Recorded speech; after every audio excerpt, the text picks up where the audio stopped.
It was a night much like any other in the heart of the monsoon season. Except this particular evening, the rain was relentless, coming down in sheets that blurred the world into an indistinct haze of wet and dark.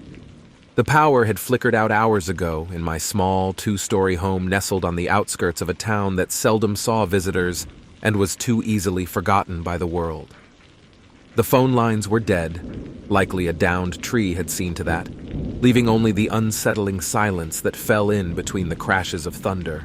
With a flashlight in hand and a sense of unease that I couldn't shake, I made my way through the darkened rooms, ensuring the windows were secure against the storm's fury. Upstairs in my study, I found solace in the walls of books, the musty smell of paper, an oddly comforting companion. It was there I resolved to wait out the storm, nestled in an armchair with a worn copy of Poe's Tales to match the mood of the night. That's when I heard it. The faintest cry, almost lost beneath the wail of the wind. A child's cry, desperate and afraid. It was coming from outside, from the storm.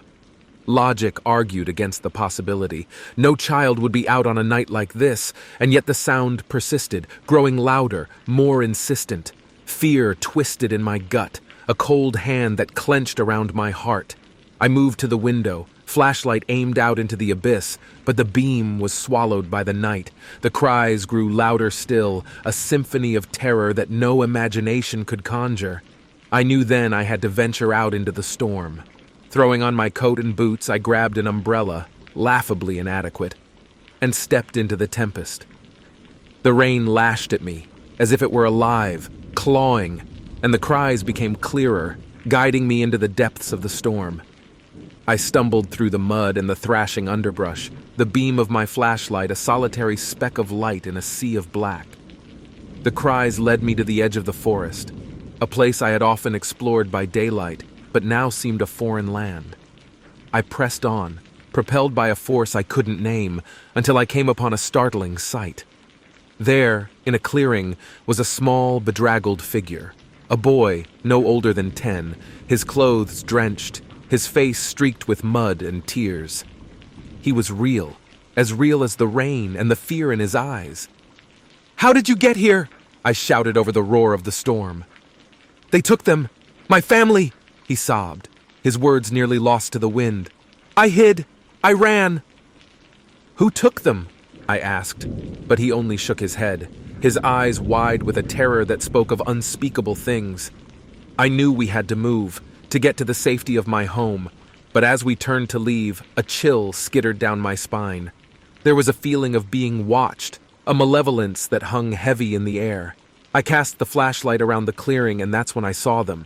Figures, just beyond the tree line, standing unmoving, silent watchers in the storm. I clutched the boy closer, my mind racing. These were no ghosts. The terror of this night was all too human. With a jolt of adrenaline, I made a decision.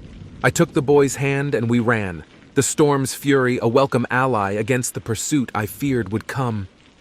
We reached my home, breathless and drenched, the door slamming shut behind us with a sense of finality. The boy collapsed, his cries now whimpers as I locked the door, barricading it with whatever I could find. It was then, in the dim beam of the flashlight, that the boy looked up at me, his eyes holding secrets too weighty for his years. "They'll come," he whispered. "They always find me." I wanted to ask who they were, but the words wouldn't come. Instead, I watched the night, listened to the storm, and waited for the dawn. The morning light brought no answers, only the quiet. The boy was gone, vanished, as if he were a figment of the storm itself. And the figures from the woods never came. The town whispered of missing families, of children lost to the storm, and of a boy who was seen but never found.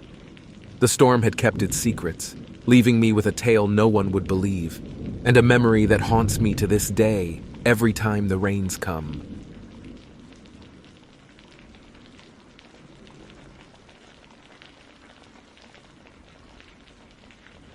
It was a night much like any other during the monsoon season, a night where the rain played its relentless symphony against my window panes, a soothing but persistent sound. I always found comfort in the rain, the way it cleansed the earth, filled the rivers, and nurtured life. But that particular night, it seemed to wash away the line between reality and terror, leaving behind a memory so vivid that even now, as I recount this tale, I can hear the distant roll of thunder, as if warning me to keep silent. My name is David, and I was a 22-year-old college student at the time, living in a small rental on the outskirts of a sleepy town. The house, aged and creaky, had its share of eerie noises, but none that ever truly frightened me, until that night. The rain started as a drizzle that afternoon, but by the evening it had intensified into a storm. I was alone, my roommate having left to visit his family. Settling in with a book, I felt content, wrapped in a cocoon of blankets. The hours ticked by with only the sound of rain and the occasional rumble of thunder to keep me company. It must have been past midnight when I heard it. A knock on the door. I froze, wondering if I'd imagined it. Another knock, unmistakable and urgent, echoed through the house. Who could possibly be out on such a stormy night? A sense of dread settled in my stomach as I considered the possibilities. A traveler in distress, a lost soul, or something more sinister. With trepidation, I moved to the door and asked, "Who's there?" No answer, just another knock. Gathering my courage, I unlocked the door and pulled it open.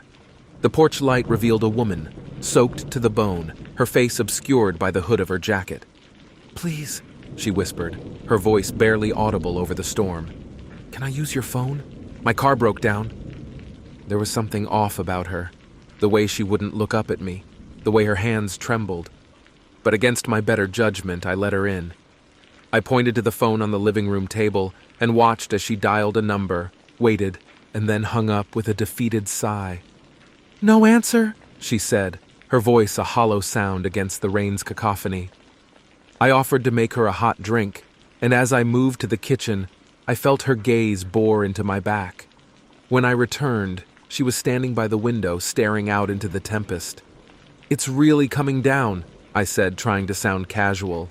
She turned slowly, and when her eyes met mine, I felt a chill that had nothing to do with the storm.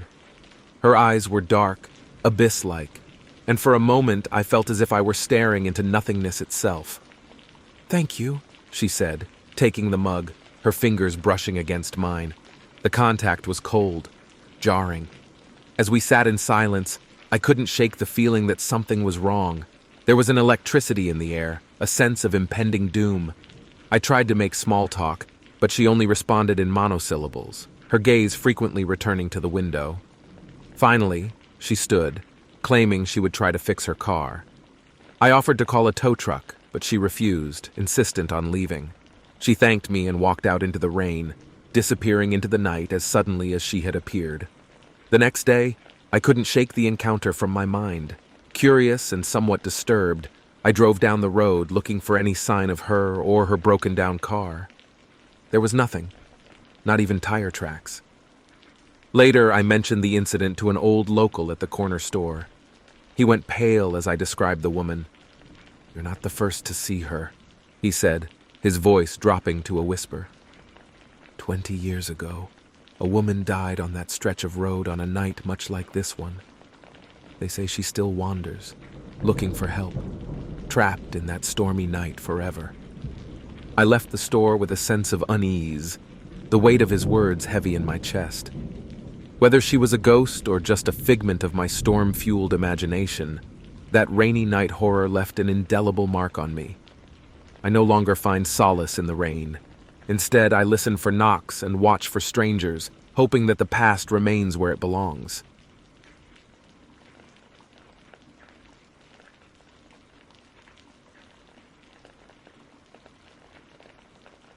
Rain was nothing new in our small coastal town.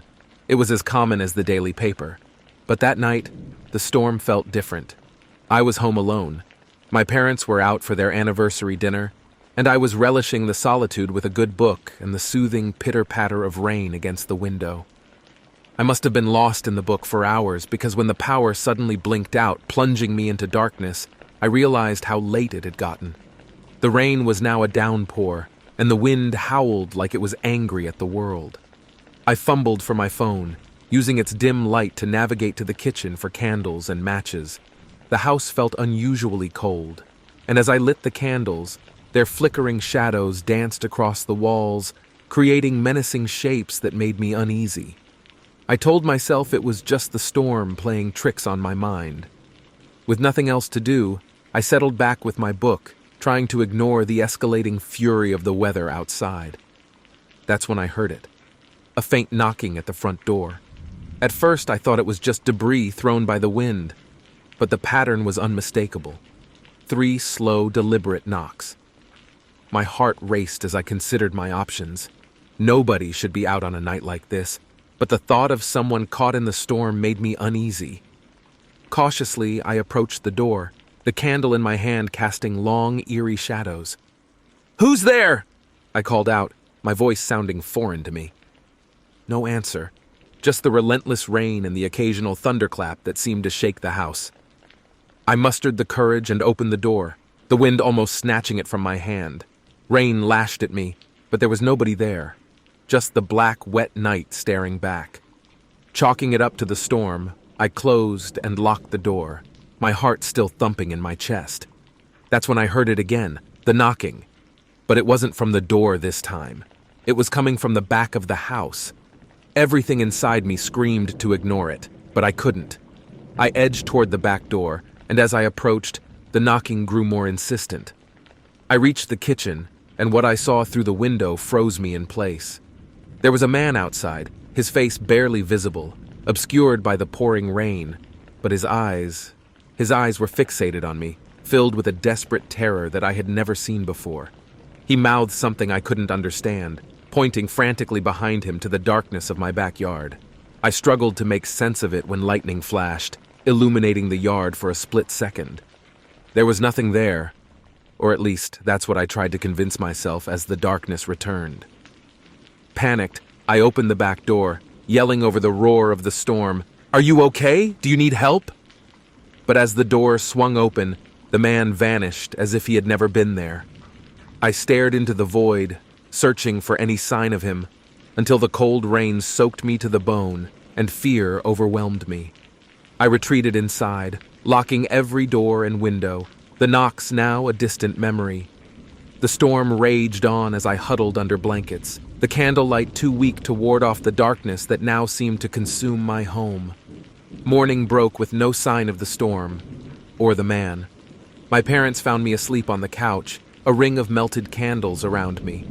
I told them about the man at the door, and they exchanged worried looks before revealing the truth. Years ago, before we moved in, a man had been killed in a break-in gone wrong. On stormy nights, some in town claimed to hear knocks at their doors and windows, the ghost of the man seeking help he never received. I don't know if what I saw was real or just a trick of the light in my imagination. But now, every time the sky darkens and the first drops of rain begin to fall, a shiver runs down my spine, and I can't help but listen for the knocks, praying they never come again.